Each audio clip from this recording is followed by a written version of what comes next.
Mas 5-1 e do jeito que foi, parecia que estava treinando. Não fez muito esforço, não. É muita qualidade, é muita opções que o treinador tem. A gente vai falar isso durante o programa, mas uma vitória maravilhosa que você falou. O Palmeiras perde para o Fluminense aqui no Rio. Essa distância encurtou, o Flamengo tem um jogo a menos, 3 pontos de vantagem do Palmeiras, o Flamengo tem um jogo a menos que justamente é contra o Mirassol e no Maracanã. Então, assim, o campeonato ficou mais em aberto ainda, essa briga pela ponta da tabela, ela vai ficar até o final. Fala comigo, Rubro-Negro, galera, bora dar uma olhadinha no que o pessoal da ESPN aí, do programa Equipe F falaram aí após a vitória maiúscula, goleada, né, goleada do Mengão em cima aí do Mirassol, lembrando que é contra esse mesmo Mirassol que nós temos o jogo atrasado aí, podendo colar no Palmeiras, caso essa diferença de pontos se mantenha, e o Flamengo aí vai decidir o campeonato contra o Palmeiras nesse jogo atrasado do Mirassol, é contra esse mesmo time. Já deixando seu like, se inscrevendo no canal, acionando o sino e todo aquele papinho que você já sabe. Aqui na descrição tem um link do canal oficial da ESPN, lá você tem esse programa na íntegra. Partiu dar uma olhada no que Zinho e companhia falaram sobre Mirassol 1, Flamengo 5, com direito a show dentro de campo e na arquibancada. Partiu. É um resultadaço pro Flamengo, pensando que empatou na Copa do Brasil fora de casa, né? O Cruzeiro, um time forte, não deixa de ser um excelente resultado. O Flamengo poderia até ter vencido o Cruzeiro, mas um jogo bem igual, de duas potências, e o Flamengo vem para decidir em casa no meio de semana, a Copa do Brasil. Aí mescla o time. Se não me engano, do time que jogou contra o Cruzeiro, foram só 5 jogadores titulares. Se é que a gente pode dizer de titular no Flamengo, né? Que é um elenco espetacular, maravilhoso. Quem é reserva, quem é titular, às vezes você se confunde com isso. Mas o Pedro não começou jogando e o Leonardo Jardim foi cobrado por isso. E o Pedro começa o jogo hoje como titular.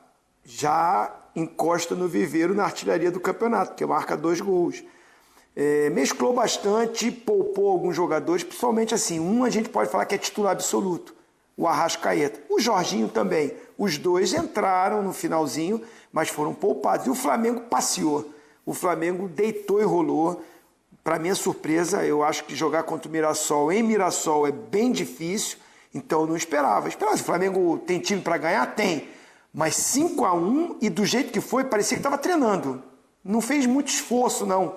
É muita qualidade, é muita opções que o treinador tem. A gente vai falar isso durante o programa, mas uma vitória maravilhosa que você falou. O Palmeiras perde para o Fluminense aqui no Rio. Essa distância encurtou, o Flamengo tem um jogo a menos, 3 pontos de vantagem do Palmeiras, o Flamengo tem um jogo a menos que justamente é contra o Mirassol e no Maracanã.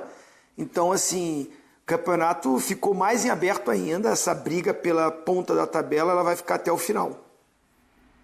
Celso Zelt, o Flamengo que tem a volta agora como mandante na Libertadores contra o Cruzeiro. Jogo importantíssimo, assim como o duelo Cerro Porteño e Palmeiras e os demais que mostraremos aqui na ESPN no Disney+. Queria dar um abraço também para a galera do YouTube. O pessoal tá com a gente no YouTube, já a gente vai por intervalo e você sabe, o nosso intervalo é animado por lá. Celso Zelt, boa noite. Tudo bem? Felipe. Seu destaque inicial, Celso. Tudo bem, boa noite, Elton, Zinho. É uma rodada até agora rubro-negra, né? No caso do Flamengo, mais rubro do que negro, estreou esse terceiro uniforme vermelhão e as meias também vermelhas, com aquele calção preto. Mais rubro do que negro e o Flamengo sobrou. O Palmeiras parou, parece que parou, não sei, veremos no meio de semana. Também o Palmeiras tem o seu confronto contra o Cerro Porteño. E o campeonato agora voltou a ser bastante acessível ao rubro-negro, né? Matematicamente. Já o era, o Flamengo sobra, né, gente? O Flamengo hoje poupando. Aí, a certa altura do jogo, o jogo já estava decidido. Aí, para poupar gente, ainda coloca mais gente boa. Jorginho, Arrascaeta entra, participa decisivamente de um lance ali logo que acabou de entrar. Então, foi uma festa rubro-negra. E rubro-negro também o domingo, né? Porque tem a vitória do Venturismo sobre o Botafogo, o Vitória 1-0, acho que o Elton até vai falar mais desse jogo, porque acompanhou mais de perto, mas um domingo movimentado, como você mesmo falou, nas 2 pontas do campeonato. Destaque inicial, Elton Serra, Flamengo 5-1 para cima do Mirassol. Boa noite, Felipe, boa noite professor Celso Zelt, boa noitezinho, fã de esportes. A gente está no mês de agosto, que geralmente é um mês onde as coisas se transformam em crises. E se a gente for elencar quantos clubes estão pressionados nesse momento na Série A do Campeonato Brasileiro, vamos passar de uma mão. Acho que vamos fechar todos os dedos das mãos, porque a pressão tem sido muito grande. Não para o Flamengo. Talvez a pressão que o Flamengo viveu foi depois da eliminação na Copa do Brasil para o Vitória.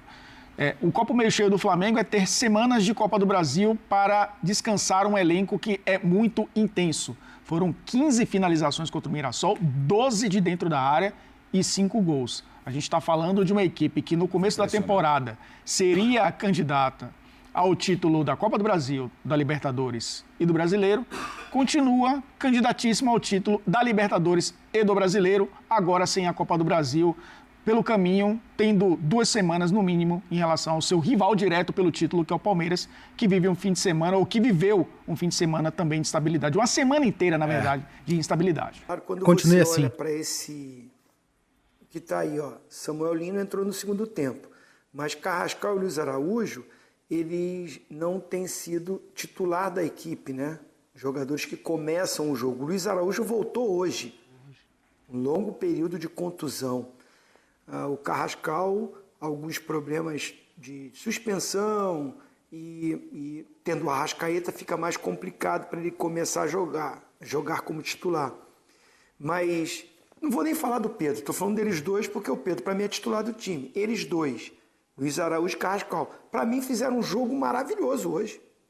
No primeiro tempo, as maiores jogadas do Flamengo saíram pelo lado direito com Varela e Luiz Araújo. E o Carrascal mais centralizado na função que é do Arrascaeta, próximo do Pedro.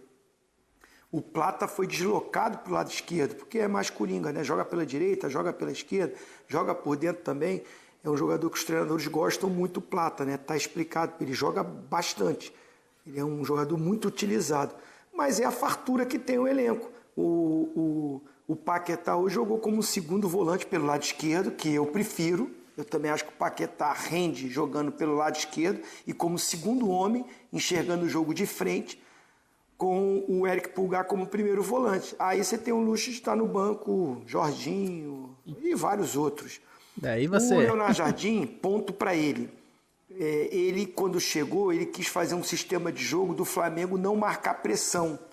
Pode ser por parte física, ele enxergou que o time fisicamente não ia conseguir fazer isso a maior parte do jogo, pode ser isso, estou aqui até aliviando, mas o Flamengo baixando as linhas, dando a bola para o adversário, é tudo que esses jogadores do Flamengo não conseguem, porque o Flamengo só tem um jogador de característica de marcação.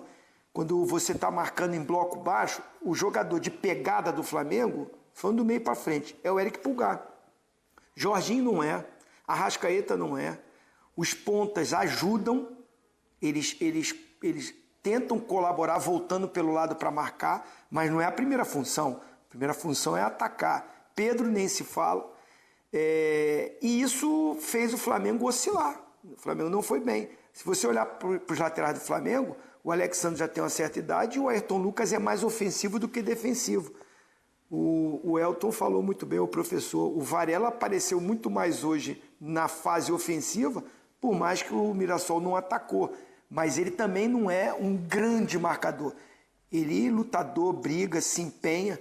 Mas a característica do jogador do Flamengo é ter a bola, é jogar, é pressionar o adversário, é fazer essa marcação em linha alta, que é muito melhor.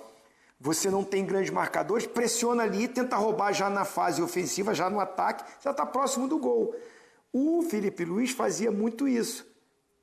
E o Leonardo Jardim, no início, não fez. E agora é ponto para ele, acho que os jogadores melhores fisicamente, ele faz isso e o Flamengo cresceu, o Flamengo vive um momento, para mim, muito bom. Eu acho que fez um bom jogo contra o Cruzeiro e repete hoje, mesclando os jogadores. Então, chega para a decisão, chega para uma reta final, encorpado o time, entendendo o que tem que fazer, e a gente vê que são todos os jogadores, porque contra o Cruzeiro foi uma formação e hoje foi outra. Então, todo mundo está entendendo o que ele quer, ponto para ele. A minha dúvida só é a seguinte, ele vai ficar mesclando... Quando o Arrascaeta começar jogando é o Bruno Henrique, quando o Pedro começa jogando vai ser outro, não vai ser o Arrascaeta, porque para marcar pressão, me parece que ele está com a mesma mentalidade do Felipe Luiz. Pedro e Arrascaeta não têm potência de ficar marcando pressão o tempo todo, os dois juntos. Essa é a minha dúvida e a minha preocupação, porque você tem que arrumar um jeito. Arrascaeta e Pedro os jogos decisivos eles têm que estar em campo. Vamos fazer o seguinte, fala, Elton, pra gente abrir o técnico. Complementar o Zinho. Eu acho que ele ganhou mais um problema porque ele tem um Paquetá que também não é tão assim aquele cara de fazer marcação-pressão. Então ele tem mais um elemento para pensar nisso no Flamengo sem a bola, né? Criativo com os três, mas sem a bola os três não são, né, aqueles exímios marcadores jogando juntos. E eu acho que sim, já deu para entender que ele vai mesclar. No jogo da volta contra o Cruzeiro, para mim, o Emerson Royal vai ser titular. Bom, não é possível, né? O Jardim vem dando indícios aí de que o Royal vai ser o lateral direito titular da Libertadores e o Varela vai ser o lateral direito titular aí do Campeonato Brasileiro, né? É até uma boa coisa. Geralmente os jogos da Libertadores são mais físicos, são mais pegados, são mais intensos, por assim dizer. O Royal é, sem dúvida nenhuma, o lateral mais físico que nós temos, né? Até mais do que o Ayrton Lucas, na minha opinião. O Royal é melhor que o Ayrton Lucas, na minha opinião, em todos os quesitos. Talvez finalização, que o Ayrton bate muito bem, bate forte, com a esquerda pelo menos, né? Faz tempo que eu não vejo isso, mas que eu me lembro dele. Ele tinha essa qualidade como um dos seus pontos fortes, mas o Royal, cara, é um baita lateral. Tem potencial para ser titular do Flamengo, na minha opinião. Terá que ser, já que o Varela já é bem velhinho e provavelmente não vai durar aí até 2030. Eu tenho essa visão aí. Então o Royal tem tudo para se tornar o lateral direito titular do Flamengo, seja por bem ou seja por mal. Mas o Flamengo tem um time com a qualidade que tem exatamente para isso, para você poder colocar os jogadores reservas e não ter uma queda de qualidade tão grande. O Flamengo paga 10 milhões do Emerson Royal para ser lateral direito reserva, para ter essa qualidade, você poder colocar ele e não ter medo de ser espancado numa competição como a Conmebol Libertadores. É para isso que o Flamengo faz isso. E tá no banco, tem que ser utilizado. Ainda mais quando você é caro, como o Vitão, como o Emerson Royal e por aí vai. Mas quero saber a opinião de vocês aí. Muito obrigado por ter visto esse vídeo até aqui. Não esquece de deixar o seu like, se inscrever no canal, acionar o sino e hypar o vídeo. Eu vejo vocês no próximo e até mais.